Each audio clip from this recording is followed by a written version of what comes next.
aparatur polisi, aparatur militer aktif ini terlibat, apalagi dalam bisnis-bisnis yang sifatnya ilegal ya.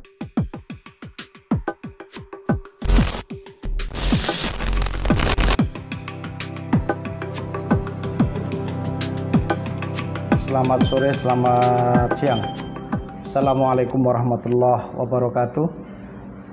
Sahabat mahasiswa dan para aktivis semuanya, kita ingin melanjutkan perbincangan yang fokus pada soal bagaimana keterlibatan militer, TNI dan polisi di sektor bisnis yang kemungkinan pasca reformasi sebenarnya ada upaya untuk penegakan hukum atau pengaturan politik hukum yang mengarahkan kepada profesionalisme TNI diupayakan bisa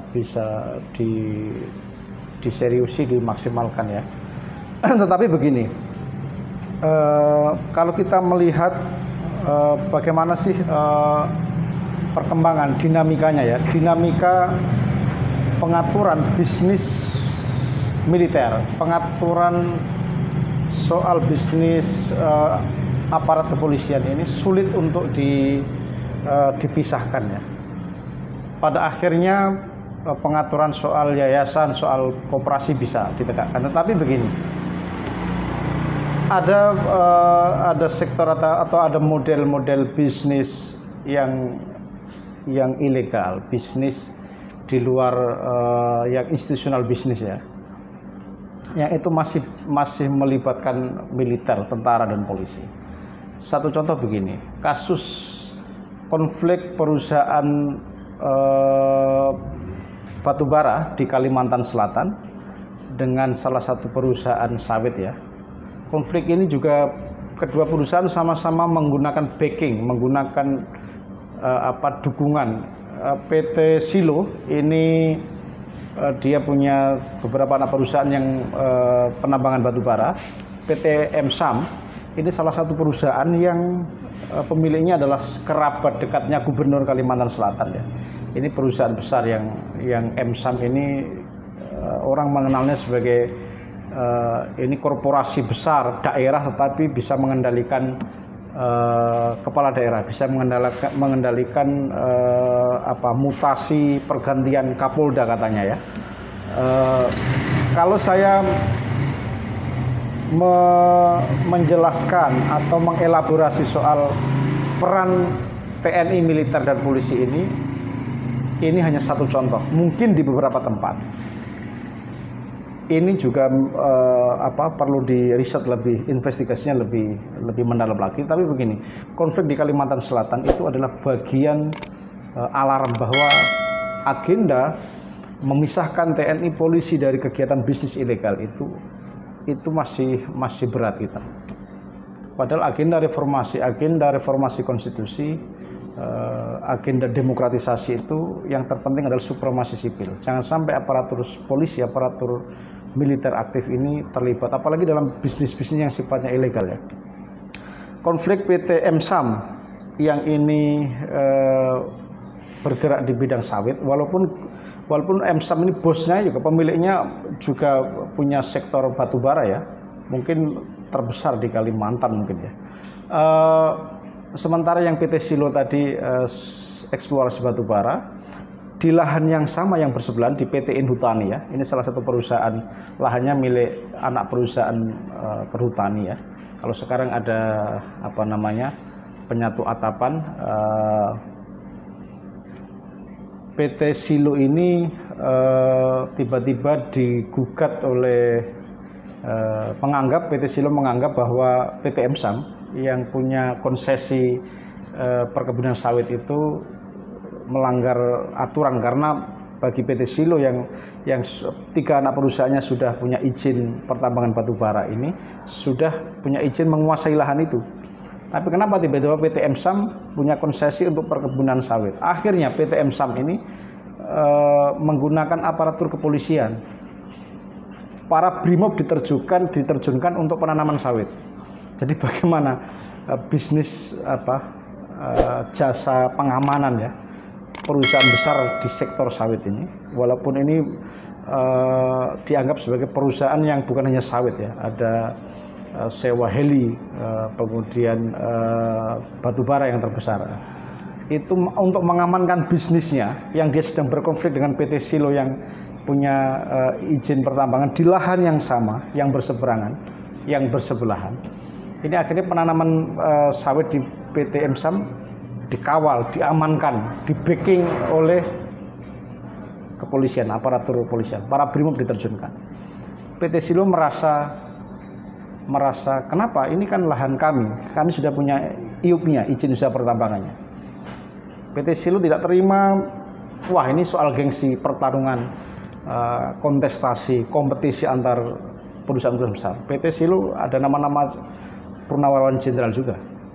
PT Emsam, bosnya ini punya kekerabatan yang sangat dekat dengan kepala daerah di Kalimantan Selatan.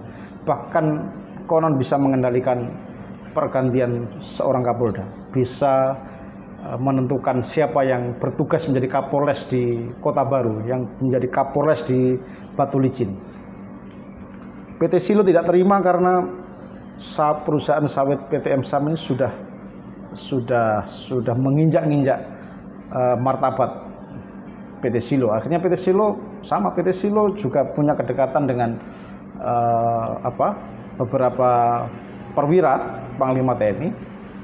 Akhirnya tentara level pusat juga ikut turun untuk mengamankan, untuk membela PT Silo.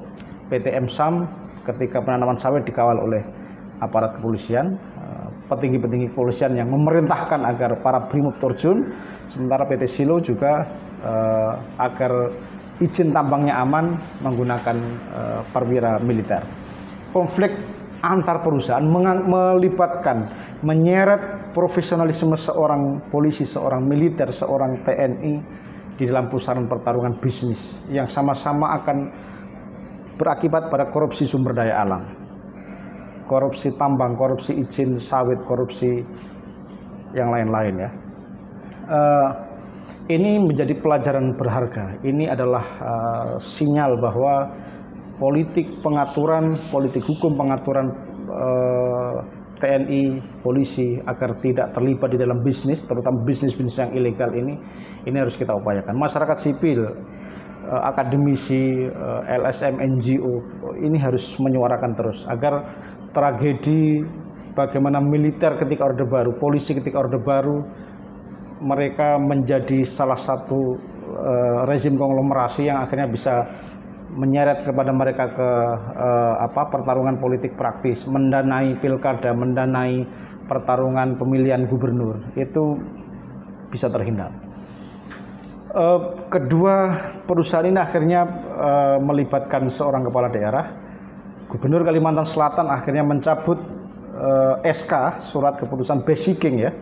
Kalau dalam bahasa hukum administrasi, pencabutan IUP-nya 3 perusahaan, anak perusahaannya PT Silo dicabut, dengan masyarakat berekspektasi bahwa ya jelas di antara 2 perusahaan raksasa yang bertarung itu ada peran seorang gubernur yang masih kerabatnya bosnya PT Emsam itu. Walaupun kita kasihan ya, bagaimana seorang perwira polisi, perwira militer hanya terlibat di dalam pengamanan 2 perusahaan besar yang saling bertarung. Akhirnya PT Silo juga menggugat SK Gubernur yang mencabut izin IUP-nya PT Silo ini. Ini idealnya jalur hukum yang akan menyelesaikan ini. Profesionalisme bagaimana putusan hukum, jalur peradilan ya, independensi peradilan yang kita harapkan menyelesaikan persoalan-persoalan ini. Bukan bagaimana kemudian kepala daerah terlibat di dalam dukung-mendukung, tidak objektif, tidak independen. Bagaimana polisi militer tidak independen di dalam jasa pengamanan yang ilegal ini. Bisnis-bisnis kriminal ini kan bagian dari pola bisnis yang di luar institusional bisnisnya TNI dan polisi ya. Dan sampai sekarang saya kira kita bisa menemukan di daerah-daerah ini. Catatan kita bahwa kita perlu mendorong agenda profesionalisme TNI, profesionalisme polisi Salah satunya adalah bagaimana politik anggaran agar budgeting untuk agenda untuk program-program profesionalisme TNI Polri itu diperkuat dengan catatan bahwa instrumen hukumnya dipersiapkan, bagaimana undang-undang PP sampai kemudian Perpres ya, mengatur bagaimana agar kita membatasi, mengkarantina agar militer, polisi ini tidak bersentuhan dengan dunia bisnis yang apalagi ini bisnis-bisnis ilegal, jasa pengamanan, sektor tambang ilegal, sektor perkebunan. Ke depan isu konflik agraria, konflik sawit dengan tambang, tambang dengan minerba yang lain, ini akan semakin banyak ya. Jangan-jangan TNI memanfaatkan ini. Biar raksasa-raksasa perusahaan itu bertarung, kita akan menikmati menjadi salah satu backingnya perusahaan itu. Jadi teman-teman bisa berdiskusi lebih lanjut soal ini, bagaimana peran negara, peran kita semuanya untuk mendorong agar agenda independensi militer, agenda netralitas TNI dan polisi tidak terlibat di dalam urusan bisnis. Apalagi ini bisnis-bisnis yang saya kira resiko sosial politiknya, risiko lingkungannya sangat mahal ya. Saya kira itu kita bisa sambung di lain kesempatan. Assalamualaikum warahmatullahi wabarakatuh.